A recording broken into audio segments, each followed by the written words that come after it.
समझेंगे कि क्या वो पॉइंट्स हैं जिससे हम बेटर स्कोर कर पाए। ये कुछ कुछ पॉइंट्स लिखे हुए हैं, इनको मैं अभी आपको समझाऊंगी तो अच्छे से दिमाग में जाएगा कि भैया क्या कहानी है और कैसे हम पैसेज में नंबर बचा सकते हैं, तो या स्कोर कर सकते हैं। अगर मैं कहूँ, ये कहेंगे कि फ्री के नंबर आप इनको कह लो या फिर स्कोरिंग है पैसेज, है ना।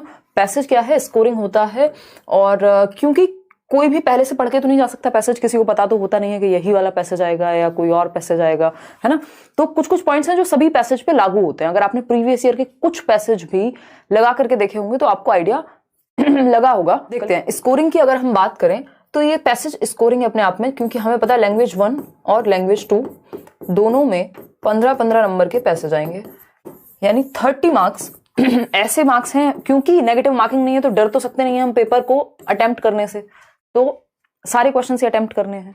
इस केस में कई बार क्या होता है, इसमें एक छोटी सी सलाह है कि जैसे ही आप CDP यानी बाल विकास अटेम्प्ट कर लें पेपर में, ऑनलाइन जैसे पैटर्न है उस पर भी हम बात करेंगे, अटेम्प्ट कर लें जब आप पेपर में, तो उसके बाद सीधा लैंग्वेज पे चले जाएं। यानी लैंग्वेज को टाइम से करना है, लास्ट के लिए लैंग्वेज को नहीं छोड़ना होता। क्योंकि अगर आप लास्ट के लिए लैंग्वेज छोड़ते हैं तो उसमें क्या होता है, कई बार आपका ये पैसेज वाली चीज रह जाती है और ये टाइम टेकिंग है। तो सीटेट की वेबसाइट पे आप जाएंगे तो वहां एक मॉक टेस्ट का आपको मौका मिलेगा, ये मैं पहले भी आपको दिखा चुकी हूँ लास्ट ईयर, ठीक। तो अगर हम बात करते हैं, यहाँ से आप लैंग्वेज सेलेक्ट करेंगे और एक बार हम बस नजर मारेंगे, क्योंकि देखने में इसको कई लोगों को फोन पे स्क्रीन पे क्वेश्चन पढ़ने में दिक्कत होगी, इसलिए मैंने अलग से टाइप कराया हुआ है। कल वाले सेशन में हम ये डिस्कस करने वाले थे।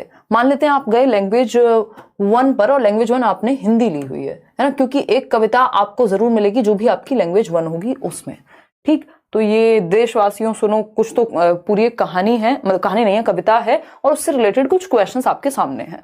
2-3 ऑप्शन यहाँ होते हैं कि या तो आप डायरेक्ट इसको टिक कर दें, अगर नहीं कर रहे हैं तो मार्क फॉर रिव्यू करके छोड़ सकते हैं, यानी वो अपने आप काउंट हो जाएगा। अगर आप भूल भी गए बाद में उस क्वेश्चन पे आना, अगर आप डाउटफुल भी हैं तो इसलिए वो पर्पल वाला जो साइन आता है मार्क फॉर रिव्यू, यहाँ ऑप्शन होता है। ये हम पेपर के टाइम पे और फिर से बातें कर लेंगे। तो समझते हैं कहानी क्या है। ऑनलाइन में थोड़ा सा पढ़ने में कई लोगों को, जिनको आदत नहीं होगी, उनको दिक्कत हो सकती है, बट सीटेट की वेबसाइट पे जाके भरपूर आप मॉक लगा लीजिए और करियरवेल ऐप पर भी आपको कुछ मॉक टेस्ट मिल जाएंगे।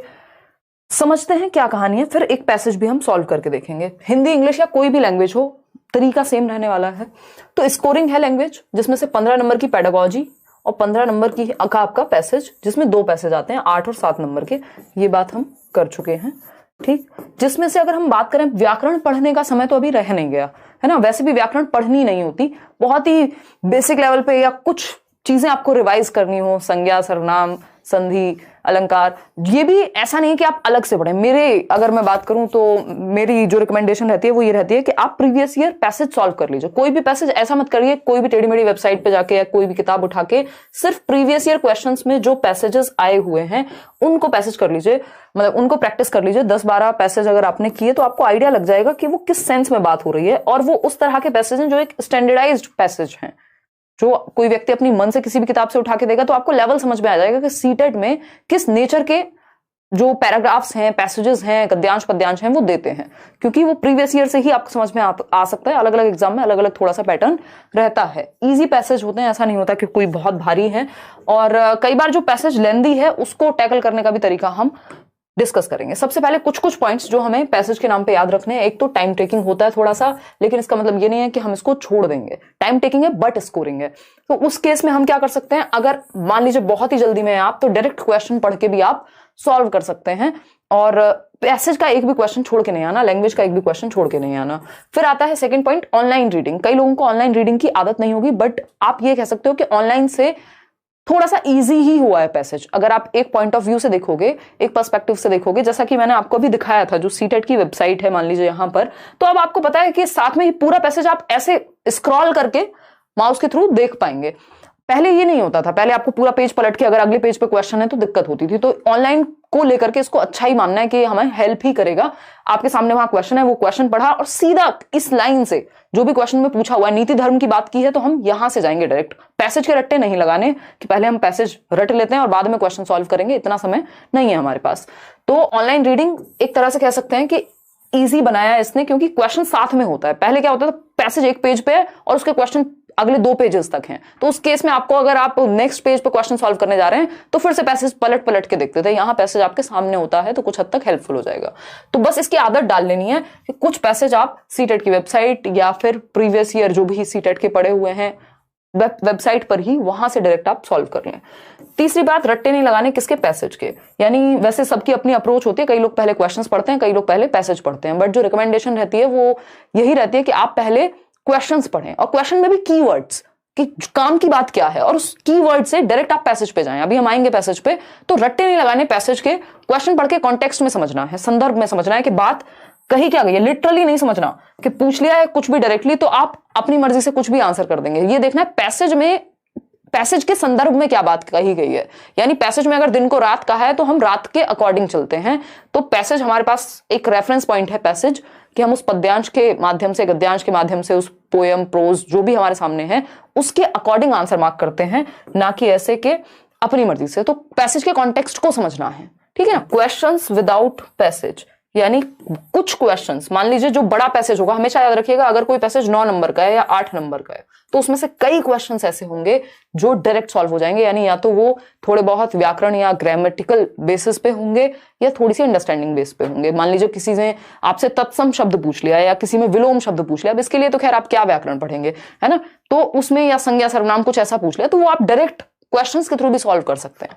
तो पैसेज को या लैंग्वेज वाले सेक्शन को इसीलिए प्रायोरिटी देनी है कि जैसे आप सीडीपी खत्म करें पेपर में तो लैंग्वेज पहले निपटा लें, क्योंकि लास्ट में लैंग्वेज के लिए टाइम नहीं बचता, ठीक है ना। तो टाइम टेकिंग उतना नहीं है जितना हमें लगता है, बट हाँ है, तो इसलिए प्रैक्टिस पहले से करके जाएंगे। और ऑनलाइन से इजी है, मुश्किल नहीं मानना है इसको। पहले क्वेश्चंस पढ़ने और कॉन्टेक्स्ट में समझने की कोशिश करनी है।